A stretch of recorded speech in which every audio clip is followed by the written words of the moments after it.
Welcome to Garage Gym Athlete Ask Me Anything. It's pretty simple. I'll be answering questions from the thousands of athletes that follow our daily programming. If you have a question or topic you want submitted, go to garagegymathlete.com/AMA. Let's get started.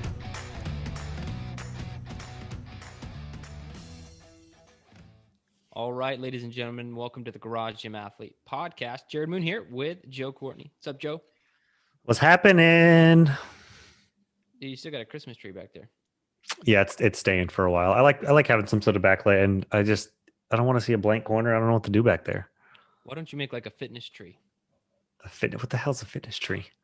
I have just inspired. Now you have to Delegated. Figure this out. What is a fitness tree? I'm sure you'll have something awesome by the end of 2021. Yeah, I'll put it on my to-do list. Like a small barbell with like other fitness things coming off of it, like a foam roller and a band. That's excessive. I'm not an arts and crafts person. It would probably look pretty weird by the time you got it done. Yeah.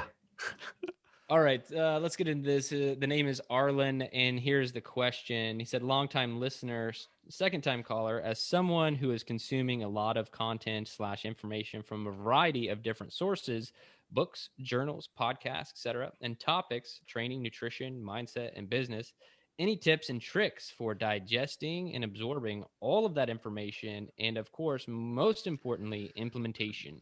Cheers. Joe, I want you to go first on this one. I have a very specific answer, so I want to see what you say first. So I'm going to go with at least the book and nutrition part, because this is actually something that when we talk about nutrition books and other people ask about nutrition books, most nutrition books I usually have an asterisk, and so this kind of goes along with this question is, when you're looking at nutrition and things like that, is you got to look at the source and what their intent is. And what I mean by that is, even with like my top 4 nutrition books of all time, the people that wrote them, everybody still has their bias, still has their the goal of what they want their people to go through. And I know there's one specifically. I'll just put out there, like the plant paradox. The guy who wrote it, the doctor wrote it, super smart guy, explains everything extremely well. Really, really great things to learn from it.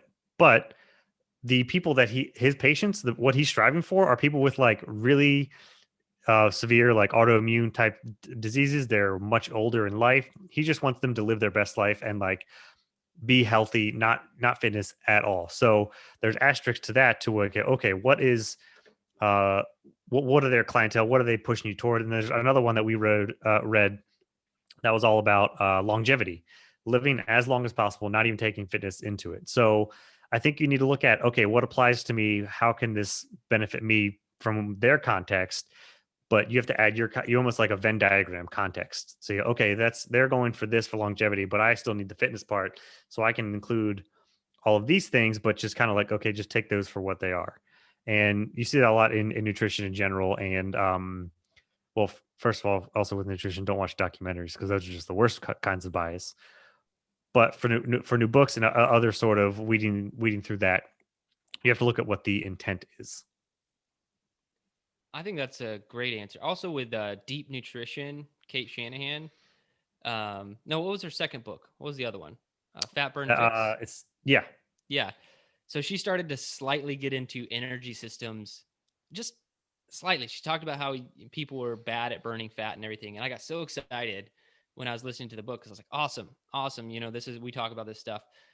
But then she did such a surface level, like not in-depth approach to bioenergetics and everything. And it wasn't because she doesn't know that stuff or she didn't want to dive into it. It's to what you said. That's not the population she wrote the book for. She didn't write it for me or people like me. She wrote it for people who are having trouble burning fat and they don't know what the real issue is. And so that's why she wrote the book. So I think that's great. You have to know where people are coming from. And that's the same with, let's go to social media influencers, people with really large Instagram followings telling you the stupid stuff like, this is the best way to squat. If anyone says squat differently than this, they're wrong and they should die and go to hell.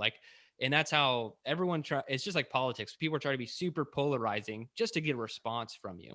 And the reason these things frustrate me is because, going back to intent, what's the intent of that person publishing information?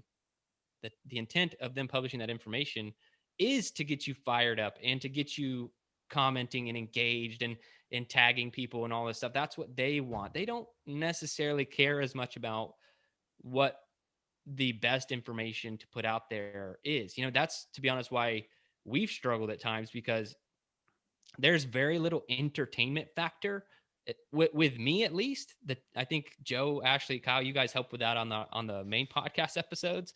But if it was just me, it would be straight education hour, and we probably have like nobody listen to the podcast, because I could seriously just sit here and read from a textbook and think I'm helping the world. But it is a balance of all these things. So you have to look at the intent of what everyone's doing. Now, I will say, from the implementation standpoint that he asked, this is where I go a little bit more tactical for you. I think if you're trying to achieve something and you found somebody that like resonates with you, the information they're putting out, you kind of trust them, I really feel like you need to go all in on that person, that idea, that topic, because if you do scatter your effort in too many directions, you're going to make no progress. So like, if you really love the information we publish and what we say in our programming, are there other ways to do it? Are there other places to get programming? Absolutely. But if you think that, we're using our brains enough to have intelligent programming and we're putting out good information, then go all in on our information, follow our programming, see results. But if you're trying to like half-ass do someone else's program and kind of do ours, and half listen to our fuels course, but also this other nutrition course, it's just going to get you on a path to nowhere.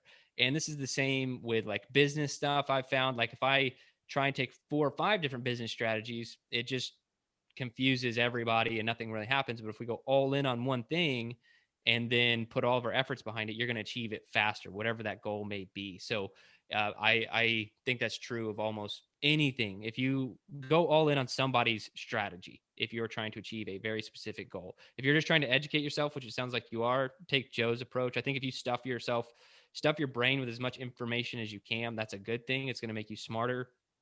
You're going to have little tidbits that help here and there on your journey of this educational process. But when it is time to implement or achieve something, you need to go all in on one thing.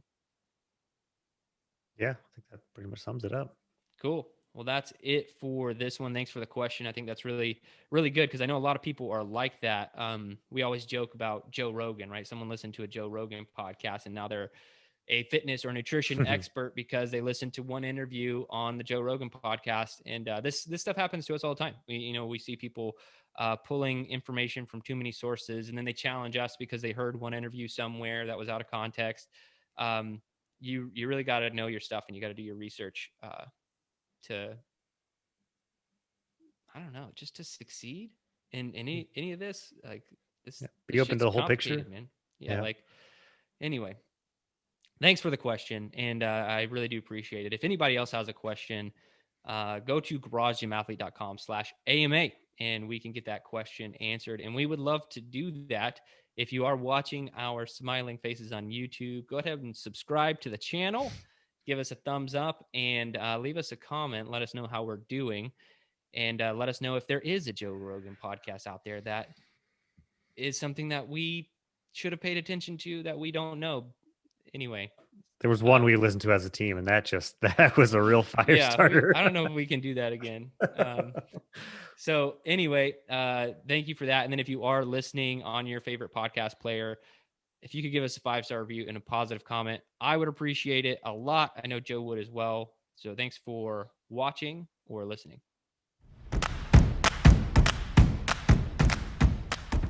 I hope you enjoyed today's Ask Me Anything episode. So one more time, if you want to submit a question, topic, or idea, you can do so at garagegymathlete.com/AMA. And hey, while you're there, if you haven't already, sign up for Garage Gym Athlete membership. We are the best community and programming on the internet. I dare you to try and prove me wrong.